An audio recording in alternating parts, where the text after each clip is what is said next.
trabajo. Bueno, a modo de introducción, sí que me gustaría decir que en las últimas épocas, digamos, meses, años, como que se ha banalizado la lesión, ¿no? Es decir, me explico, parece como que ahora es muy normal, no pasa nada, bueno, venga, esto vamos a salir, y creo que eso es un mensaje un poco peligroso, porque en realidad parece como que la lesión no es grave, y es una lesión grave, de estamos de acuerdo en que ahora se han mejorado mucho las recuperaciones, pero es una lesión grave que condiciona mucho el desarrollo deportivo de los niños y las niñas o de los jugadores a mayor edad, digamos, que crea unas secuelas, que no siempre se pueden controlar todas esas secuelas, digamos, hay algunas que son incontrolables, digamos, como puede ser la artrosis de rodilla.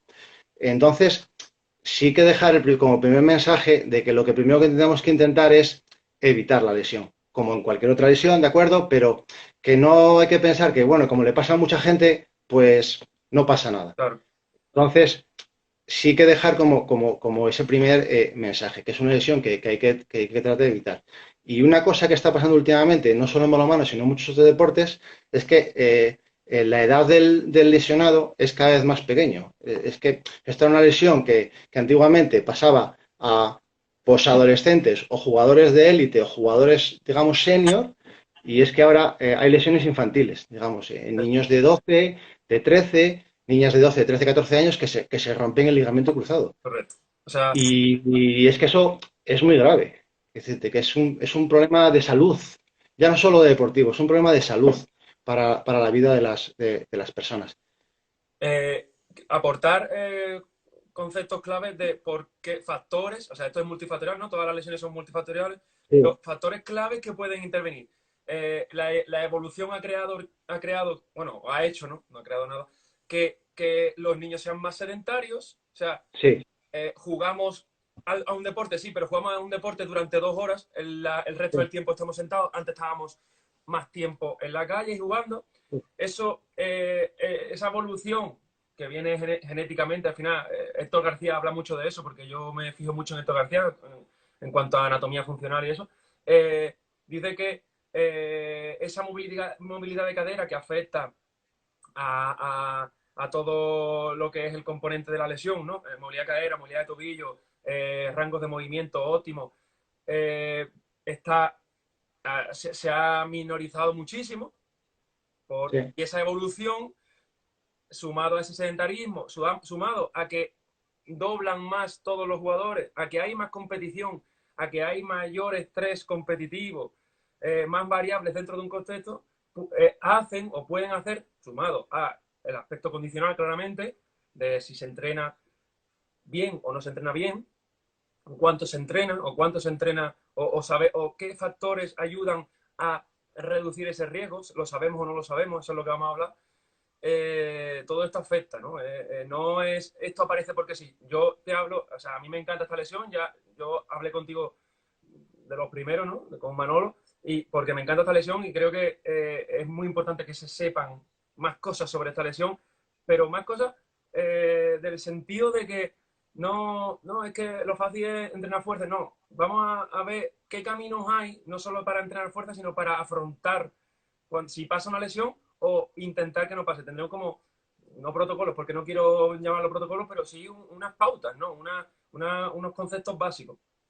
sí. Ejemplo, este año no sé cuántos cruzados he tenido que recuperar en el centro, pero de balonmano, 14 años, he tenido dos o tres. O sea, es lo que Sí, me comentaba, cada vez más pequeño, sí. que crea secuelas bastante importantes en la vida de ese jugador, porque como comentaremos más tarde, cambia la vida. O sea, para mí, yo siempre doy la información de que esa persona ya es diferente al, Sí. al tener una cirugía como esta, ¿no? Y Sí, a ver, lo primero es como bien reflejas, que es un tema de base.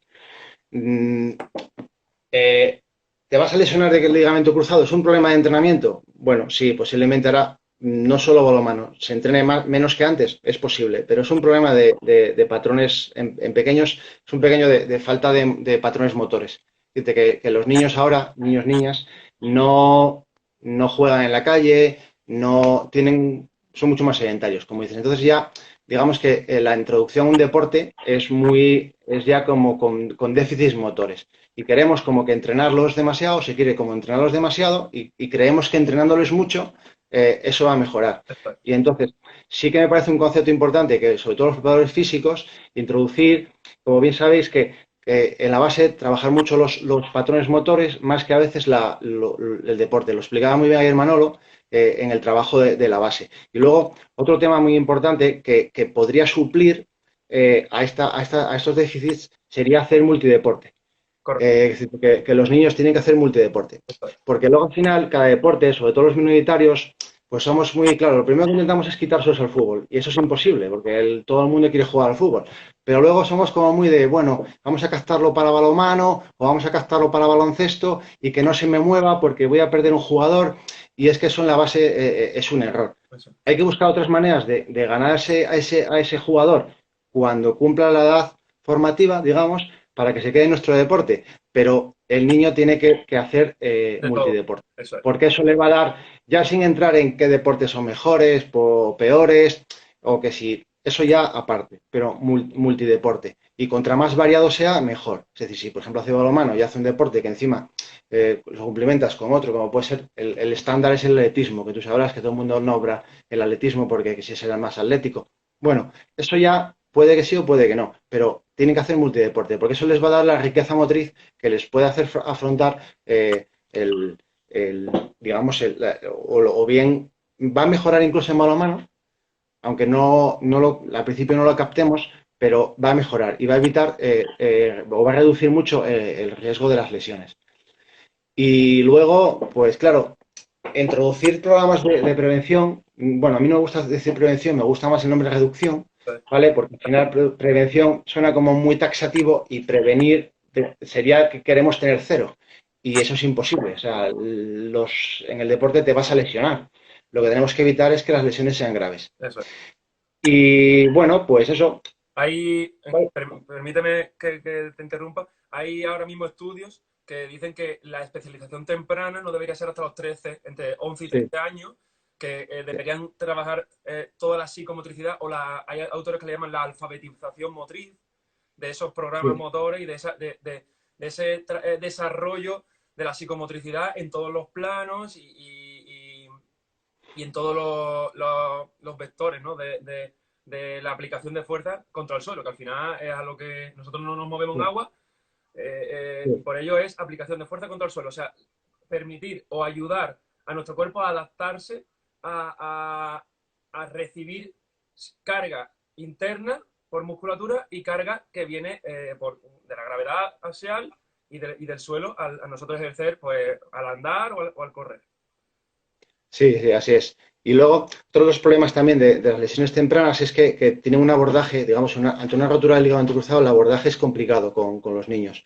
Porque, claro, lo ideal sería, están en crecimiento, entonces ahí está la duda de si se operan o no se operan, pero si no se operan tienen que hacer unos programas de reeducación y de fisioterapia y de recuperación como muy estrictos, con mucha limitación del deporte.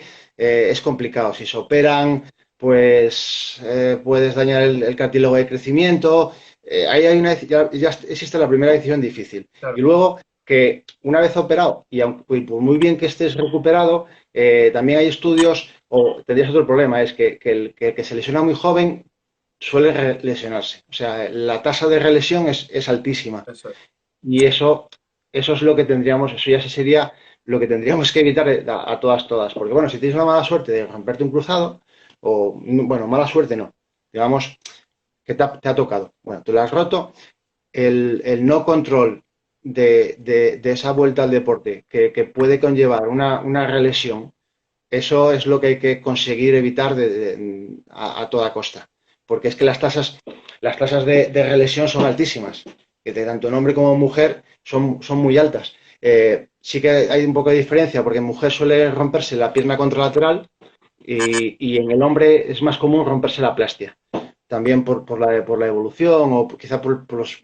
Ahí los programas de rehabilitación, pues posiblemente haya que darles una vuelta porque también hay que adaptarlos a hombre y mujer. Porque eso es así. Normalmente la mujer se rompe la otra rodilla y el hombre se suele romper la plastia.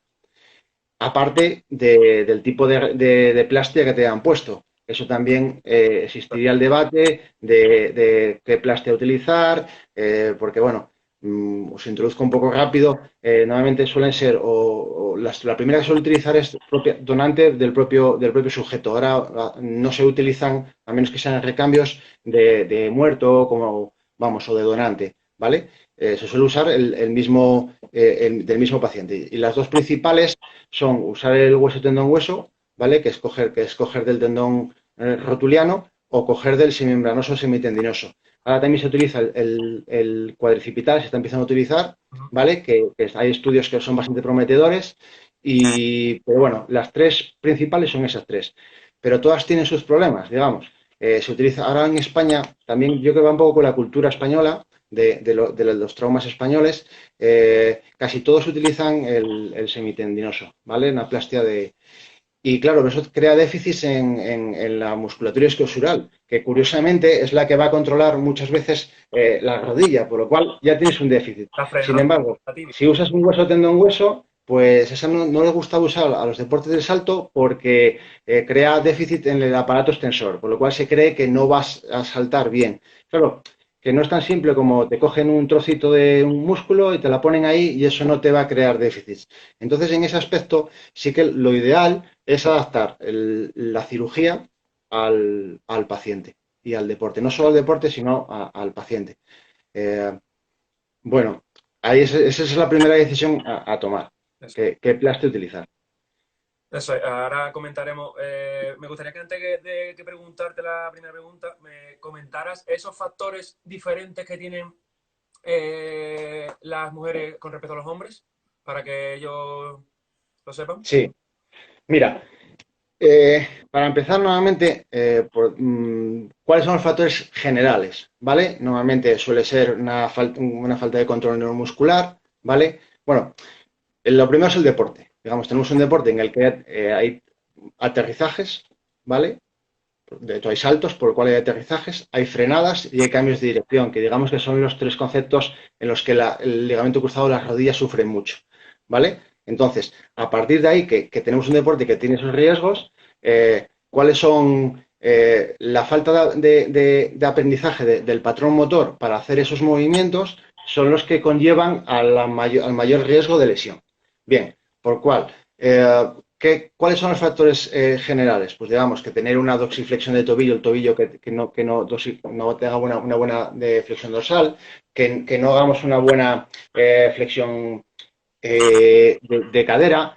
Eh, Luego, los hay anatómicos, es decir, tú puedes tener un problema de una rotación de fémur, que esa es tuya, contra eso no vas a poder luchar, ¿vale? Entonces, esos son, digamos, los generales. Luego está, digamos, los que son extrínsecos al deportista, que es que, por ejemplo, un futbolista que está jugando al aire libre y se clava los tacos, pues eso no tiene que ver con él. O que está lloviendo, o que una pista de balonmano resbala, o que no resbala y agarra. Y el contacto, la incertidumbre del contacto que tenemos cuando jugamos, que no hay Sí, contacto. sí, eso es lo que lleva a la lesión. Llegando a la mujer, ¿qué le ocurre a la mujer? Vale, la mujer, pues, tiene unos factores anatómicos que ya son de por sí, que suele tener una pelvis más ancha, aunque eso ahora está un poco en cuestión si es así. Y luego está también, por ejemplo, el ángulo Q, que digamos que eso es un factor estático que a veces se puede medir. El ángulo Q es el ángulo que se forma entre la proyección del fémur y la vertical que pasa por la rótula, ¿vale? Ese normalmente la mujer lo tiene más amplio que el hombre. Y otro factor estático anatómico sería el valgo de rodilla. Las mujeres normalmente suelen tener las rodillas con más valgo, ¿vale? Estos dos son factores, digamos, anatómicos estáticos. Los anatómicos dinámicos sería que este valgo normalmente,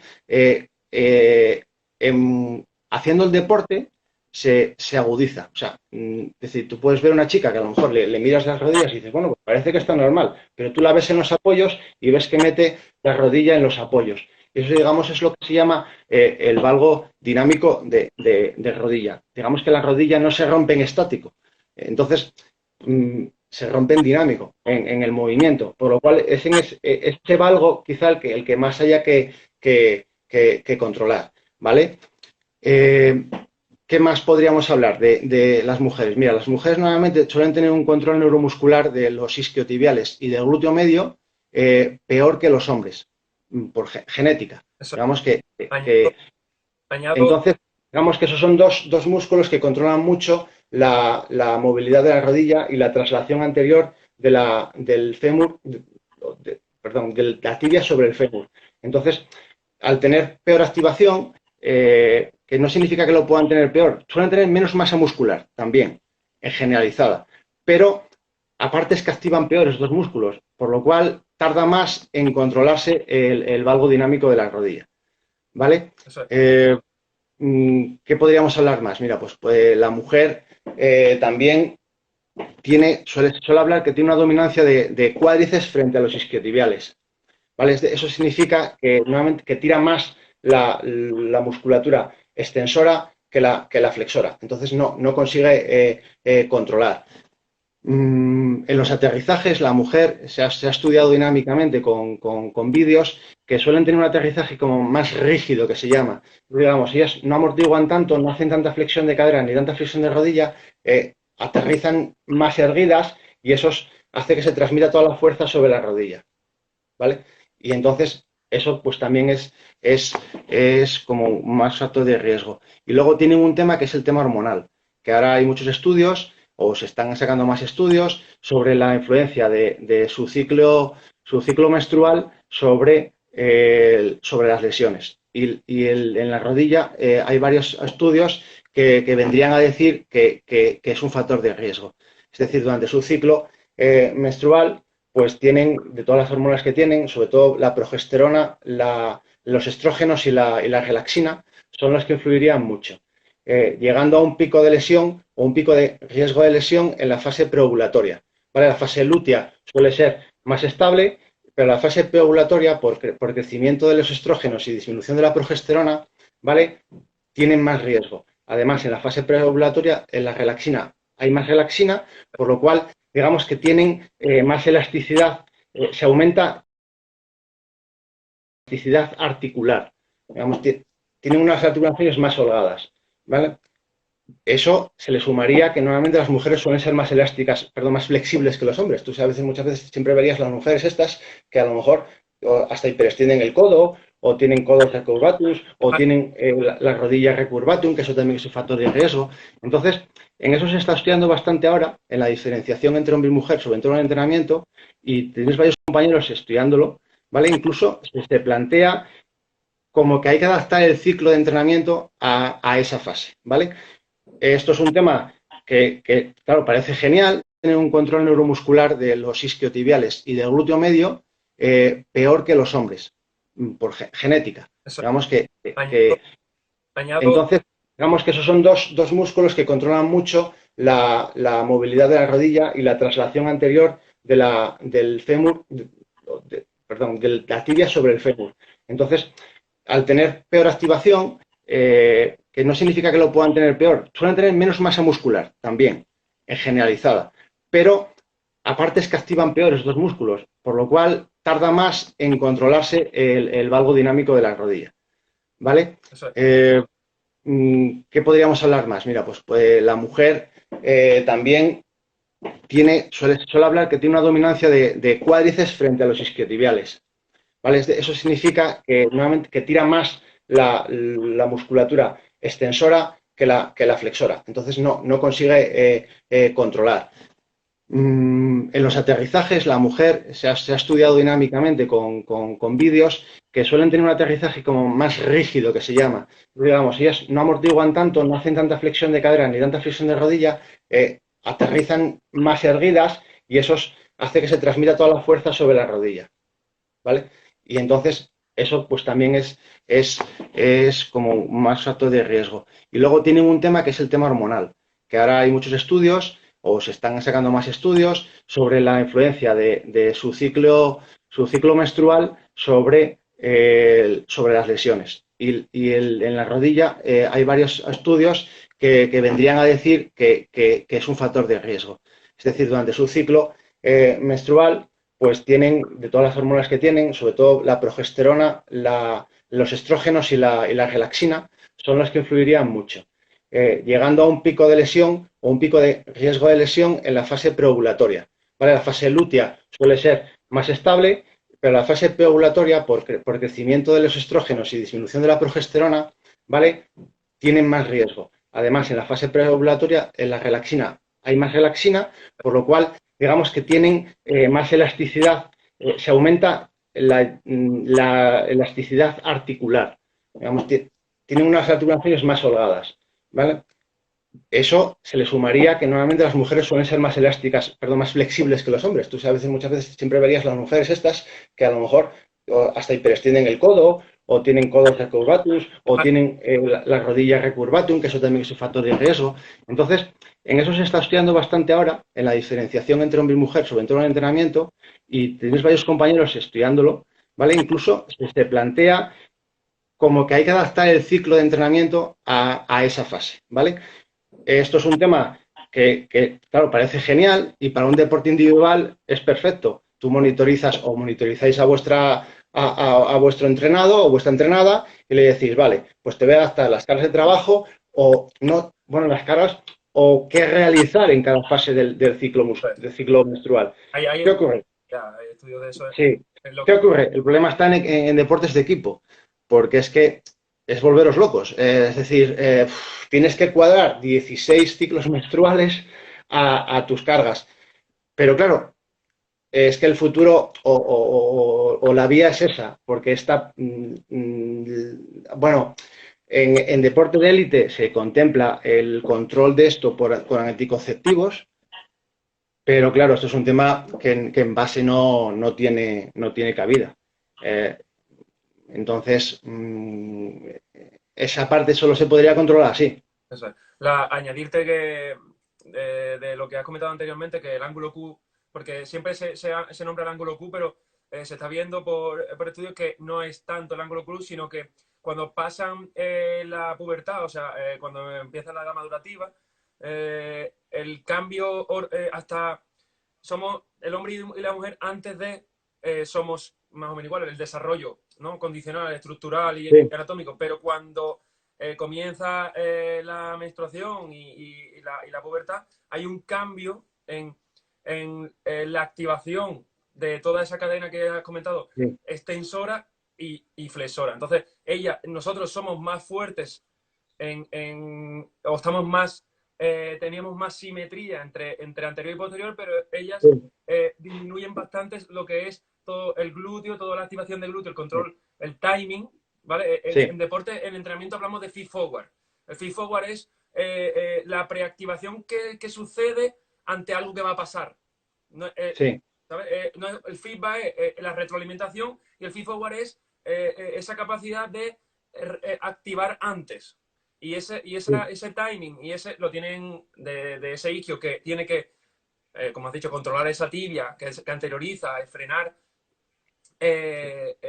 lo tienen disminuido, lo tienen por anatomía y por genética. Entonces, por eso hay ciertas pinceladas en el entrenamiento que hay que tener en cuenta en el sexo femenino. Luego, otra simetría que tienen ellas normalmente es entre la pierna dominante y la pierna no dominante, que es mayor en las mujeres que en los hombres, lo cual hace muchas veces que se rompan la pierna no dominante, porque tienen también bastante simetría entre la pierna dominante y la no dominante, ¿vale? Y sobre el timing que hablas, es un tema que es complicado también, porque fíjate, se tiene escrito bueno, por generalizar, porque depende del gesto deportivo, en balonmano hay algún estudio que lo contempla, ¿cuánto se tarda en romper un cruzado?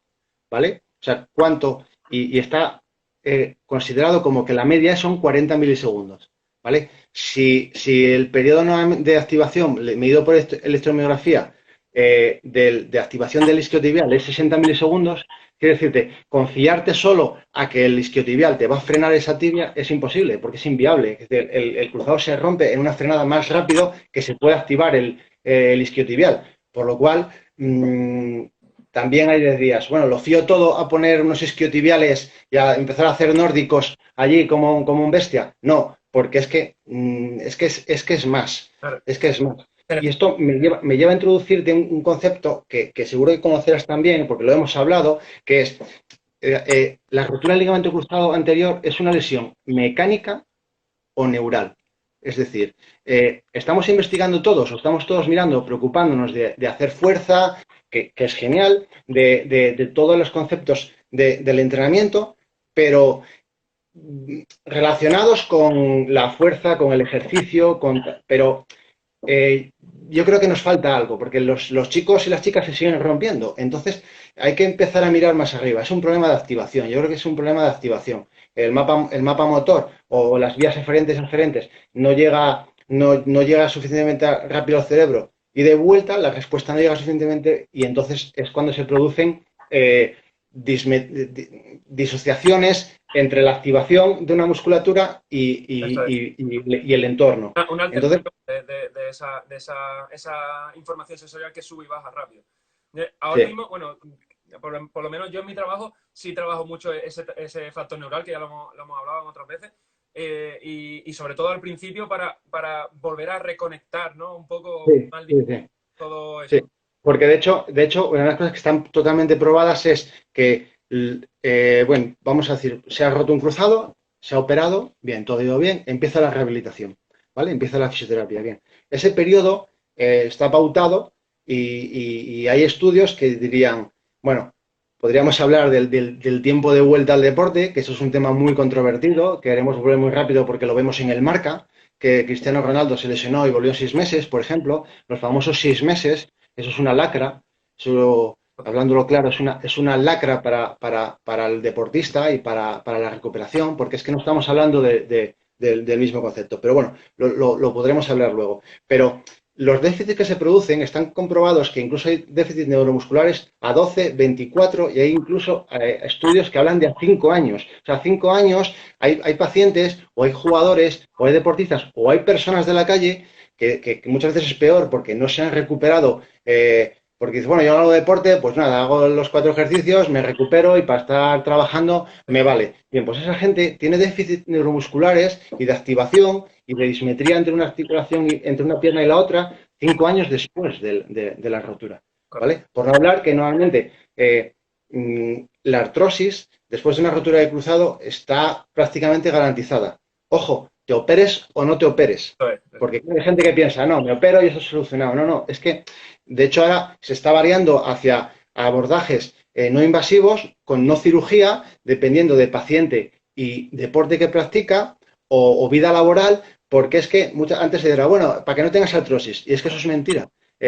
Tú después de romper tu cruzado, el grado de artrosis que vas a tener es altísimo. Y si ya te llevas un menisco por medio, vamos, estás condenado. No se ha encontrado la manera de evitar eso. Y eso es tanto, yo creo, tanto por la lesión, eso estaba claro, como por los meses posteriores. Es decir, algo ha pasado en esa rodilla que por falta de control, de propiocepción, de mensajes, se ha seguido microlesionando. Porque si tú restituyes el cruzado y la rodilla está estable, porque el cirujano cuando sale hace la prueba y dice, esta rodilla está estable, ¿por qué esa rodilla se sigue microlesionando? ¿Por qué llegas a generarte una artrosis? Tiene que ser porque los pequeños gestos de la vida diaria, tu rodilla no está bien. Y se acentúan, todo eso acentúa ese. También Sí, cuando se parte, pues el riego sanguíneo es menor, sí. Es todo una zona muy mal irrigada, esto. ¿vale? Con que entonces que con las roturas la sangre llega peor, los nervios se dañan, luego además ahora casi todas las cirugías son de reconstrucción, es decir, quitan todo, limpian lo roto, hacen los túneles y te meten lo que hablábamos antes. Pues un trozo de tu semimembranoso o te meten pero te han cambiado todo. ¿Qué pasa? Has perdido el 99% de los mensajes de la propiocepción de la rodilla, porque digamos que el ligamento cruzado, además de ser un órgano o un ligamento que lo que hace es sujetar, lo que hace es dar información al cerebro de la propiocepción de la rodilla. La propiocepción lo podríamos definir o hablar de ello como que cómo está posicionada nuestras articulaciones con respecto al espacio. Eso es. ¿Vale? Y esto tenemos sensores bueno, pues diferentes receptores con sus nombres de lo que nos inventaron o que nos descubrieron, que lo que hacen es dar información al cerebro de cómo está nuestro cuerpo o nuestras articulaciones posicionadas respecto al espacio y al resto de nuestro cuerpo. Eso es. Bien, eso se pierde. De hecho, ahora otra cosa que se intenta hacer son reconstrucciones, que es, si no ha quedado muy dañado, intentan unirlo, metiendo plaquetas. Pero Bueno, que parten, al final eso parten. no está teniendo muy buena, Claro. pero posiblemente sea el futuro, porque realmente es mantener todo lo posible lo natural, lo anatómico del cuerpo. Eso es, eso es. Lo otro es totalmente natural, bueno, pues dicen que es tuyo, pero no estaba ahí. Eso es. Entonces, al hacer la limpieza, y luego está también estudiado por los anatomistas que casi todos los receptores están en los extremos igual que la irrigación, suelen estar en los extremos del cruzado, digamos, arriba y abajo. La zona media está peor irrigada y tiene peores receptores. Entonces, claro, imagínate, estás limpiando, haciendo unos agujeros, le estás quitando los receptores. Eso es. Y volviendo a lo anterior, es por eso que se crean los déficits funcionales a posteriori, la falta de activación. Muchas veces hay muchas recuperaciones que podrás haber visto tú, porque cuando te lleguen a ti, pues ya llevan un tiempo en el que tendrían que estar relativamente musculados, y a veces tú te pondrás y dirás, joder, no consigo que este cuádriceps, porque eso es lo que todos nos focalizamos de siempre, ese cuádriceps con el otro, pero no consigues. ¿Qué pasa? O sea, ¿es un problema de hacer sentadillas? Por ejemplo, hacer como ejemplo ¿es un problema de electroestimulación? ¿Qué pasa? ¿Por qué no muscula igual? No muscula igual porque el mensaje al cerebro Queda diferente. es diferente. Entonces el cerebro no está interpretando lo que tú estás haciendo. Y tienen que mantenerse durante mucho tiempo haciéndolo. Ahí es donde surge el problema. Quería hacer un apunte que es un falso mito y que se cree mucho, ¿no? Que para el trabajo de propiocepción no es subirse en un bosu. O sea, No. eso es. No. Que el trabajo propioceptivo, la propiocepción viene por el estado o cómo percibe nuestro cerebro que están las diferentes articulaciones de nuestro cuerpo. Cómo estamos dentro del espacio, ¿vale? Sí. Eso es propiocepción. Propiocepción no es realmente propiocepción es todo. O sea, cada movimiento va Sí. calculando el cuerpo dónde estamos y por eso nos movemos de Sí. una manera u otra. La utilización de planos inestables, si bien puede jugar o pueden ser utilizados tanto en rehabilitación, recuperación, en fisioterapia como en preparación física, porque te veo una época en la que Uf, no dejó de ser también una parte de moda. Y entonces resulta que preparación es subir a la gente a planos inestables a hacer malabarismos. Y no es eso. Es decir, bueno, tanto como para la fuerza, porque tú sabrás aquel estudio que decía que hacer fuerza sobre un plano estable no solo no mejoraba, sino que era perjudicial. Bueno, pues digamos que en fisioterapia es parecido. Tú puedes llegar a poner a un paciente encima de un BOSU porque le quieres retar tanto sus sistemas como para ponérselo así de difícil. Pero es que tú no juegas encima de un BOSU. Tú tienes que educar a un jugador para que haga una cinta o para que haga un aterrizaje o para que haga una frenada sobre un plano estable. eso es. Con lo cual, el fin, y nosotros nos movemos sobre planos estables, por lo cual el fin tendría que ser que esa rodilla sea eficiente en planos estables, no en inestables. Otra cosa es que digas un día, bueno, pues súbete al bosu porque te voy a tocar un poco los pies y te voy a retar a tu cerebro a ponerte cosas difíciles. Vale, pero que no puede ser como ocurrió durante una época que pasado X semana venga, vamos a subir a la gente a un Bosu y a un Plinton y a una cama elástica y encima una bola y no, eso ha evolucionado. Eso. Aparte que tenemos otras muchísimas, y bueno, que la mayoría de esos deportistas no son capaces de estar a una pierna en un sitio estable. O sea, No, ese es el mayor problema, sí, que la mayoría de las veces le pones un estímulo sencillo y no son capaces de estar a una pierna en un sitio estable. Quieto, sí, parado, y de ahí a imaginarnos en un entorno dinámico como es jugar, con un empuje de alguien, con la percepción y la atención en un balón, en una portería, en un compañero, o sea, que ya se multiplican los estímulos y Sí. ahí... De hecho, ahora la recuperación tendría que, más que, bueno, pasado una periodo inicial obviamente, que se tiene que mantener como de recuperación de fuerza, como podríamos decir, analítica, por decir, tú necesitas tener un cuádriceps fuerte, de repente, de nuevo, y necesitas tener unos glúteos fuertes, entonces ahí se puede hacer trabajo de fuerza, digamos, analítico, bueno, más o menos integrado, pero digamos, trabajo de fuerza puro, porque quiero estar fuerte, pero que la recuperación tendría que basarse en estímulos externos y en focos de atención externos. Porque al final eso es el deporte. O sea, tú estás en el balonmano en el cual tienes que controlarte a ti, pero ahí tienes que ver a otro jugador y aparte tienes que ver al balón. Y normalmente cuando alguien se rompe es por eso. O sea, que alguien se puede romper una frenada, se puede romper una frenada, pero normalmente siempre hay o un balón por el medio o un jugador que de repente no pensaba que estaba allí o siempre hay algo que perturba Eso es. la atención. Eso es. Entonces, el cerebro, digamos, que no está educado y dice, ostras, si miro al jugador y al balón, mi rodilla se va. Eso es. No, no es capaz de adaptarse a ese estímulo emergente porque no lo reconoce como en su enciclopedia motriz, Sí, podemos decir, ¿no? A grosso modo. sí. Vamos por la primera pregunta, porque si no, es que Vale, vale, ayer se me cortó esto a la hora y no sé a qué hora hemos sí. empezado, o sea que por si acaso aviso que si llegamos a la Si hora no, si no, reconectamos. Yo prisa no tengo también. reconectamos y que lo sepa los que nos escuchan que reconectamos. Eh, y ahora ya que nos ha hecho una gran introducción, porque me ha encantado, la pregunta que te hago es, ¿qué nos puede ayudar los diferentes profesionales que van a pasar por aquí, ¿no? ¿Qué nos puede ayudar en esa reducción de riesgo en un club? O sea, esos profesionales trabajando en un club, ¿cómo crees que podrían ayudar, tanto fisioterapeutas, psicólogos, etcétera, etcétera, para no solo esta lesión, pero bueno, siempre hablamos de esta lesión porque es la más importante, la que más Sí. tiempo te deja fuera, pero ¿cómo no crees que no, de manera así más conceptos clave? Bueno, mira, pues básicamente es que tanto en base, bueno, en base está claro porque tú los niños no quieres que se lesionen, porque tú, digamos que tienes una proyección para ellos y no quieres que se lesionen, pero incluso en élite o en seniors, ¿no? Digamos que un jugador lesionado no rinde, eso está claro, eso es de perogrullo, ¿vale? Pero reducir las lesiones, aparte de darte mejor rendimiento, ¿vale? Primero vas a poder controlar al jugador, como entrenador vas a poder controlar, tienes que mantenerlo en las mejores condiciones posibles, ¿vale?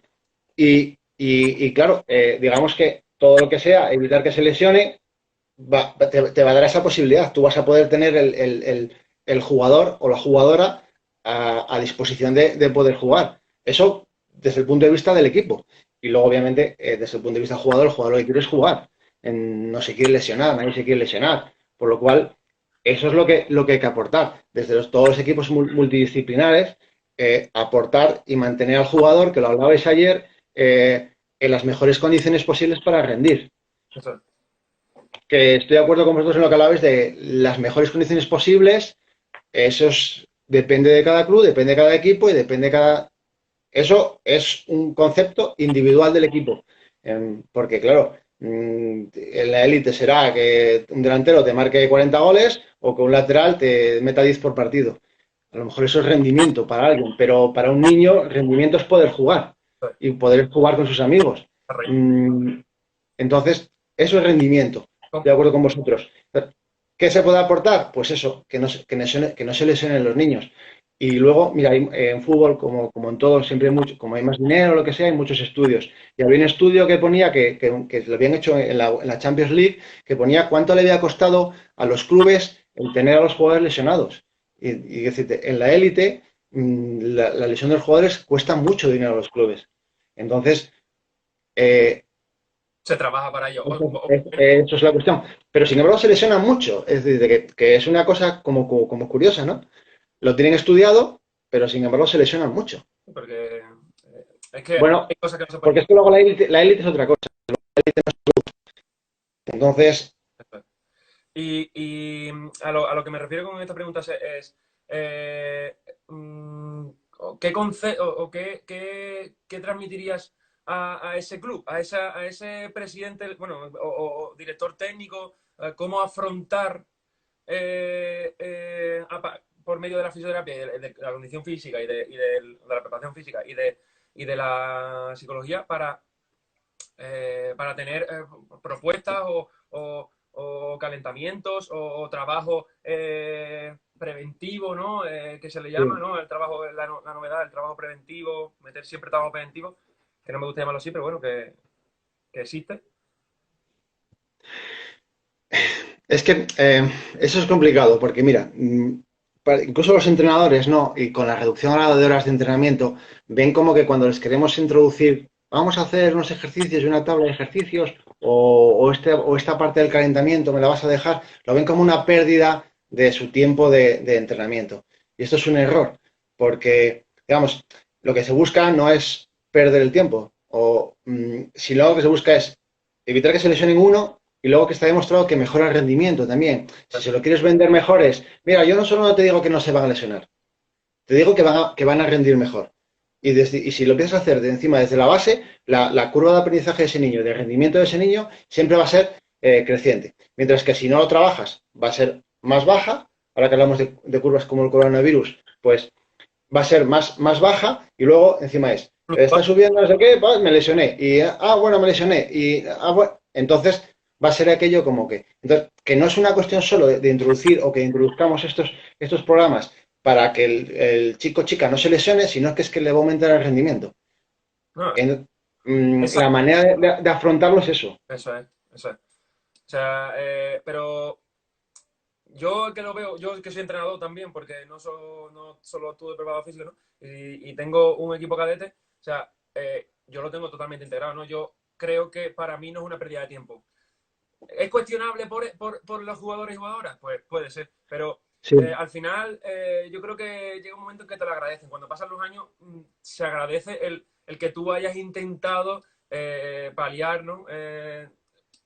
O bajar ese riesgo de lesión y que se nota que al final por ser pesado aprenden y sí. incluso ellos lo integran Sí, porque existe otra barrera que no son los clubes o los entrenadores, son los jugadores. Los jugadores, al igual que históricamente se asociaba que el trabajo de fuerza era, a ver si me escaqueo, ahora que no mira el entrenador y tal. Y eso posiblemente ahora los jugadores y jugadoras estén cambiando el concepto de esto, pues el concepto del trabajo preventivo es igual. Ellos dicen, aquí está con esta gomita, aquí haciendo aterrizajes. Bueno, esto es ocio. Y tienen también que el propio jugador, igual que tiene que ser autorresponsable de su entrenamiento, tiene que ser autorresponsable sí, de su cuidado. O sea que el primer interesado en no lesionarse no eres ni tú el entrenador, ni el preparador físico, ni yo el fisioterapeuta, es el jugador. Entonces, que igual que el entrenador, lo que tiene que hacerles entender es que yo te estoy entrenando para que mejores, pues nosotros tenemos que conseguir que ellos entiendan que lo que hacemos nosotros es evitar que se lesionen, que dé más rendimiento y que no es una pérdida de tiempo, ni es la parte del entrenamiento que me quiero saltar, ni aquí voy a estar hablando con el colega o con la colega aquí. Eso también, el primero que tiene que concienciarse es el jugador, porque difícilmente vamos a conseguir algo si el jugador o la jugadora no es el primero que ve la necesidad de hacerlo. Es decir, el jugador tendría que pedirlo incluso, no decir, bueno, voy a hacer lo que me diga. No, yo no quiero lesionarme. Por lo cual, dime cómo no puedo lesionarme. Igual que le vas a pedir al entrenador, enséñame porque quiero hacer esta finta, o quiero hacer este lanzamiento, o quiero entender este sistema de ataque, pues el jugador tiene que exigir a ver, yo quiero ser más fuerte. Pablo, dime cómo puedo ser más fuerte. Jorge, me duele este hombro, dime un ejercicio. Eso tiene que ser el jugador el primero que se autopreocupe por sí mismo. El jugador tiene que tener un papel activo en la reducción de lesiones, no pasivo. eso es. Tú no vas a llegar allí